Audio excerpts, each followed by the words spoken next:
باب الجهاد شروع دی دې کې احادیث ډیر ذکر کړي دي 1304 نمبر حدیث مبارک دی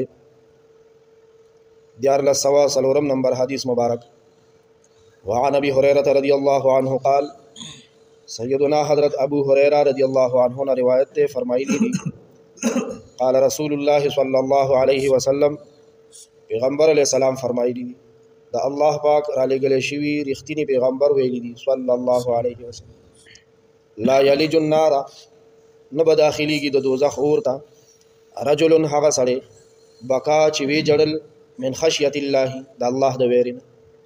نه بداخلیږي د دوزخ اور ته هغه سړی چې وی جړل د الله د ویرینه حتا يعود اللبن في الضرع تر دې چې واپس شي په غلان زته واپس تر دې پورې چې واپس شي په غلان ځکه دیتا طالبان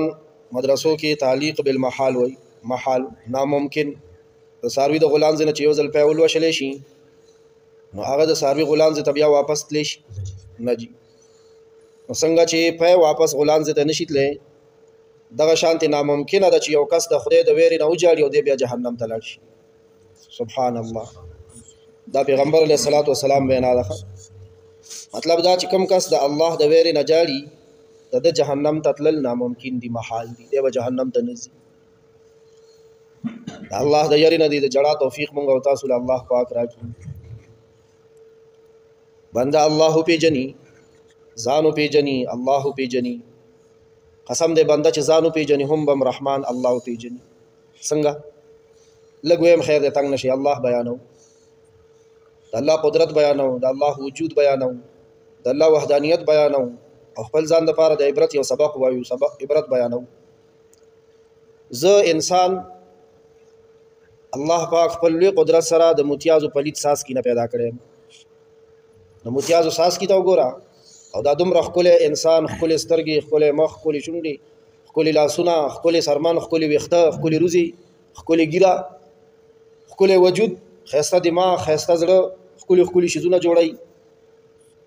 دا د الله د قدرت کرشمه ده انسان پکې د کور نه سروړي نه دي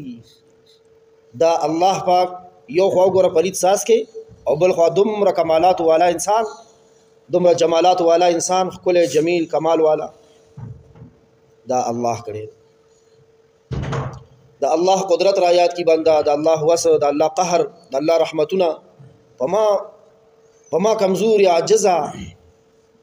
د یو ډیر مما مهین د سپکو بونه پیدا خدای تاسو داسې اوچت کړي ما ولید ساس کې دومره اعلی مقامات ته رسول دي ملائکه هغه مقام ته نشي رسیدي کوم مقام ته چې الله پاک د دې ساس کې نه دا جوړ انسان رسول اما یا الله ستا کم نعمتونه دي کم احسانات دي زه استاد نعمتونو او د احسانات د لاندې ګيري ما یا الله دا څه ده کنه وای نشو لکه په موږ د خدای پاک احسانات شته کنيشته نه به یرا ډیر دي بشمار او الله زورور دی کنه دی زور د ملا دا یو رګ را لرانیوي شي کني شي رانی د سترګو دا وبره لغیبول شي کني شي غیبول د زبان دا ګویا ایران په دیناسته ناسته اخستې شي کني شي اخستې د فالج هوا را باندې راوستې شي کني شي راوستې د جهنم تک کې توري تیاری کاندې ته ورغردول شي کني شي ورغردول او هغه لپاره پورا ځان تیار کړم دی کنه دی تیار کړی د جهنم د لپاره مو خو څه کړی تیاری مولا پورا کړی جهنم د الله رحم یاد کو د الله قهر یاد کو جوړ یو حدیث کې راغلی نه جبرائیل علیه الصلاۃ والسلام به سبا جهنم په غاړه باندې رواني جهنم نه با یو فریاد برازي نو جبرائیل علیہ السلام ورته وګونی سي نو چې جبرائیل علیہ الصلوۃ والسلام وګونی سي आवाज بدا راځي چې یا الله زه گواہی ورکوم چې دا کم بنده ته جهنم کې اچولې دي د استاد ویری نه یو ځل جوړلی دی جهنم نو باسه الله پاک باغ سړی د جهنم نو باسي او دا आवाज بده چاو دا بده د سترګې دا باندې نه دی کې د یو وخت اوازي دا یو وخت به الله ته سفارش کوي چې خدای د یو وخت کې دومره ستاد ویری نه جړلیو اله دومره د ستنې د سر په سوګه باندې دومره اوخ کده د سترګه کې پیدا شوه چې ټول باندې نه صرف یو زو وخت لون شوم زه گواہی ورکوم چې د ستاد یری نه جړلی دی جهنم نو بس چې پورا باندې ټول لوند شي اوخ په ګیره باندې راشي په مخ باندې راشي په گریبان راشي نو داغي بسوي بیا او زمونږه زړونه هو کانې شوی دی زمونږ سترګې خو دربړ شي وی دي کله کوم کې نه سود الله نعمتونه شمار کو د الله قهر او غضب هم ځان تر یاد کو خپل بجړا راشي بہرحال نبی علیہ السلام فرمائی جہنم اور تبن داخلی گیا کس چاغو جړل د الله د ویرینا تر دې پوری چپه واپس غلانځه کې لاړ شي یعنی څنګه چپه غلانځه ته واپس نه زیاده شانتی بچ کم کس د الله د ویرینو جاړي جهنم ته بنزي ولا يجتمع على عبد غبار او نه جمع کیږي په هیڅ بنده باندې دوړه فی سبیل الله د الله لار کې ودخان جهنم او لګې د دوزخ نه جمع کیږي په یو بنده باندې د الله د لارې ګرد او د جهنم لګې یعنی مطلب دا دی چې کوم بنده باندې د الله لاره کې ګرده پرې وته دی د جهنم اور خسکه چې د جهنم لګې بم بدن لګي د جهنم اور ډیر تیز دی د جهنم لګې لری لری پورې رسیدي به الله پاک د جهنم د لګې نه محفوظ ساتي د الله د لارې ګرده چې پرې وته امام نووي رحمه الله کتاب الجهاد لاندې دا حدیث ذکر کړی دی نو د فی سبیل الله مصداق د الله لار جهاد دی مجاهد د الله لار کیږي کما ګرده په د باندې غورځيږي په د باندې جهنم اور سکه چې د جهنم لګې حرام شو نه بځي جهنم ته تبلیغ د پاره کم کس لاړو یک روزی روان دی سی روزی روان دی شبی جمیلا شبی اتوار لا لسو ورځو لپاره روان دی چلې د پاره روان دی